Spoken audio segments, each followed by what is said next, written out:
Hello, my loves, and welcome back to Along the Spiritual Journey. So, the topic I chose today is about hive mentality.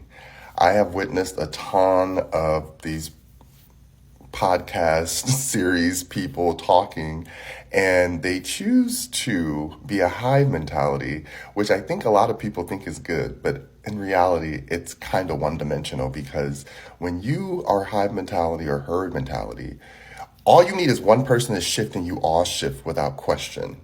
And this is that whole image where you see one sheep run off the cliff, so they all run off the cliff. No questions asked. They just follow because it's built into them to follow the leader. This is what we have to be very mindful of when we're walking into any type of healing work, maybe life coaching, financial work, spiritual work. It's important to know the people that you're receiving information from, because if they themselves are hive mentality, anything that they're doing, unfortunately, is to try to prove you wrong because they don't know anything other. And anything other to them is different and it's scary and they have to push it away. They have to attack it, break it down, break it apart until they can understand it. But the only thing that matters is they won't understand it until they learn how to experience it.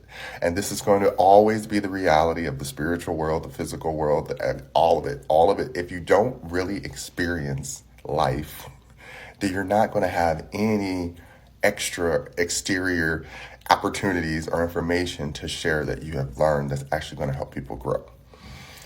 There's too much people trying to get others to agree to what's already been. And that's what we've been lost in the past. Attacking someone over and over and over. I've seen it on a podcast. Some lady was talking about how she is not in her ego. She's a strong character. She doesn't need to go out of her way to try to prove anything. And these three gentlemen are going back and forth. I don't believe it the whole time she's speaking. And this is the part where I tell people it's okay to have a difference of opinion. But if you're having a conversation, if your only entitlement is to be disrespectful and to repeat over and over what you don't believe in, that's not an argument, love. That's entitlement. You understand that? So not giving yourself the opportunity to step off a pedestal and listen to someone give you their individual existential experience is going to be a disservice to yourself and the collective conscious as a whole. Remember, collective consciousness doesn't mean we all agree. It means we all have similar spiritual, emotional, moral experiences that somehow all come back together to unify us because now we see there's a bigger picture.